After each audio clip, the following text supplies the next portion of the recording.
Caramia, hi, this is Jim Delapine. So I'd like to give you some video feedback on this. It all looks great. I see you wanted a futuristic background, so I just want to see here.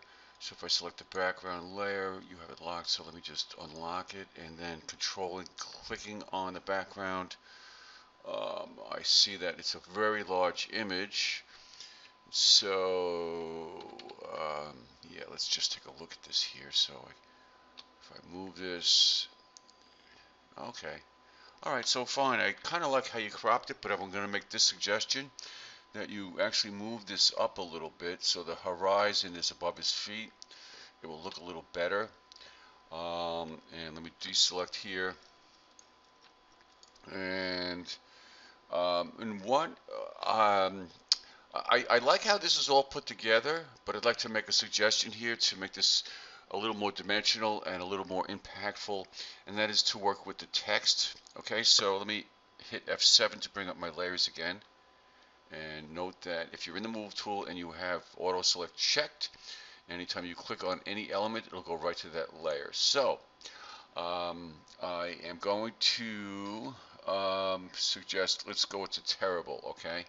So I see you have an image that's connected to the text here. That's great. So let me shift click to select both, and I'm going to hit Control T. One second here.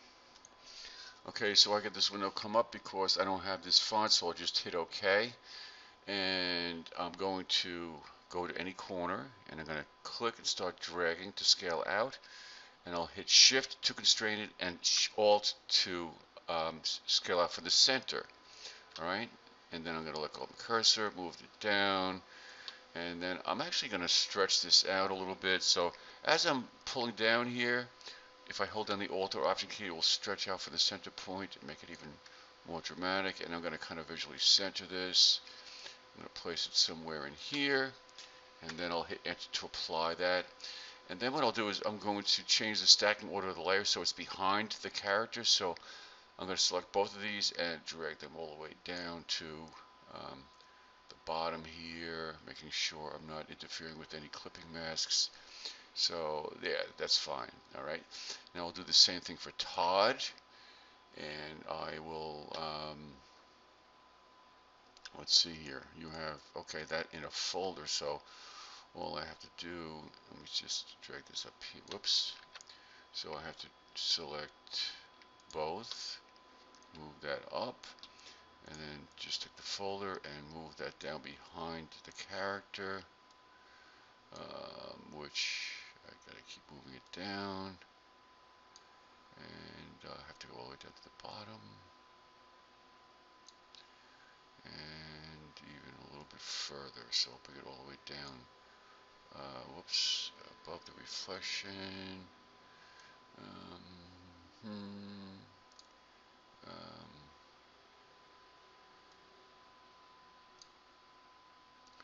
what happened here?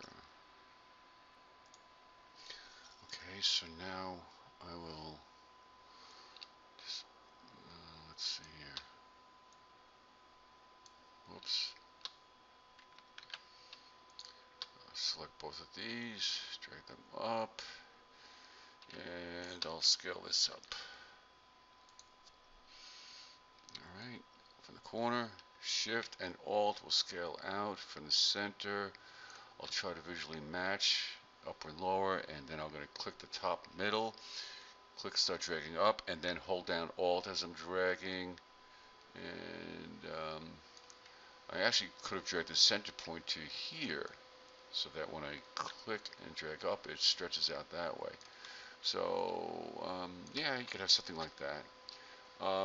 Although it's kind of interfering a little bit with the visibility of the character, but I just wanted to show you different alternate ways of looking at this.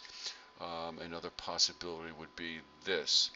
If I merge these two together, all right, and I don't, yeah, it's kind of, let's see, let's drag this out of the folder, all right, and then I'm going to take the effect here and steal it and bring it to the Toys Todd, and then Alt, click and drag that FX icon to Todd, Alright, so now it's applied, so I don't really need that folder anymore. Alright, so I have Todd here. So now what I'm going to do is I can merge these together. So Control E will merge these two together, so now it's on one layer and it's rasterized. I can bring this down here if I want.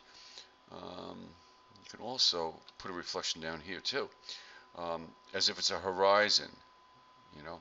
Actually, there's no defined horizon though. So I'm going to drag this down here, hit Control T, scale this down. You know, I have another thought here. I'm thinking on the fly here. Let me just drag this up here.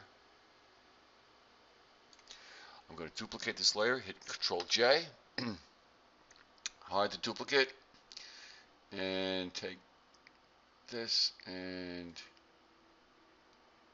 delete Todd. Then I'm going to select the upper layer,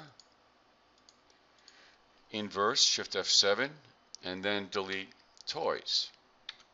So I have toys and Todd on two separate layers. I'll take toys, bring it up here, take Todd, bring it down here. It's a little piece I missed there, so let me just delete that. Okay, and alright, so here, and then I'll hit Control T, scale this out, speed the width, and then take Todd, bring it, whoops, bring it down here. Let me stretch this out a little bit. And now what I'll do is, you may be a little too large for what I'm about to do.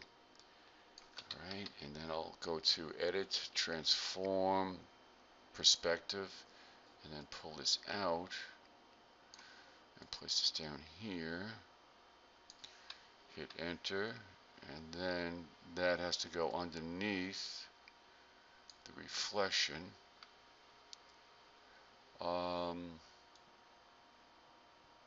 Which would be all the way down at the bottom.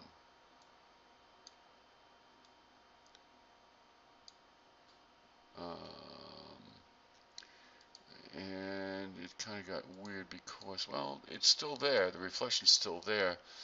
But let's see, maybe lowering the opacity. You know, it could be a matter of maybe fooling around with blending modes. You know, see what you come up with. You know, it's all a learning experience, and you never know. What I'm doing is I'm hitting the down arrow key, so as I do that, it's segueing through all the options for blending modes. And you never know what you're going to find. You could find something really interesting.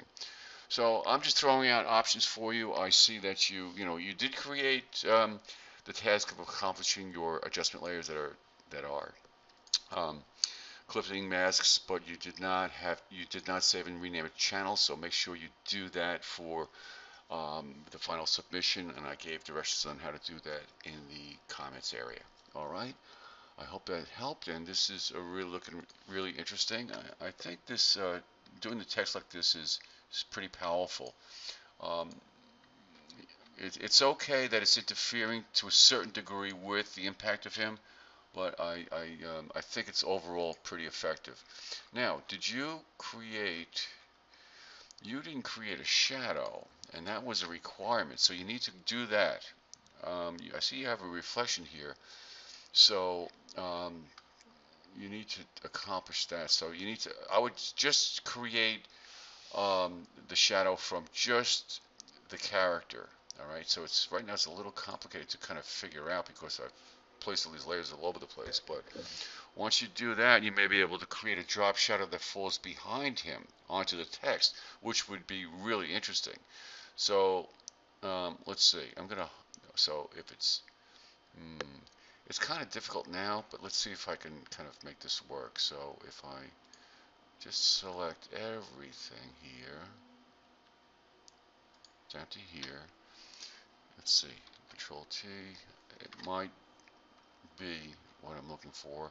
So Control Alt Shift E, and that, nope, I didn't want, yeah, let me undo that. So what you have to do is basically hide everything that you don't want.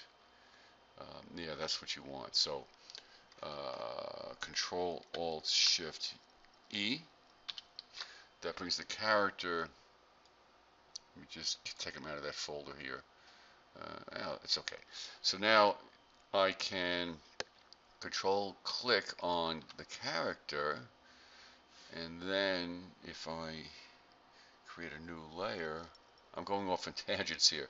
If I create a new layer and then fill that with gray, Alt Delete will fill um, with gray. All right, so that's a layer on top now, right? So what I'm going to do is change the stacking order so it's underneath, and then show everything again. Okay, and with that underlying layer, you can increment it over. I'm using my um, my arrow keys. All right, and then I can let's see. I can go to filter blur, Gaussian blur. All right, and blur that out a little bit. Oops, that's way too much.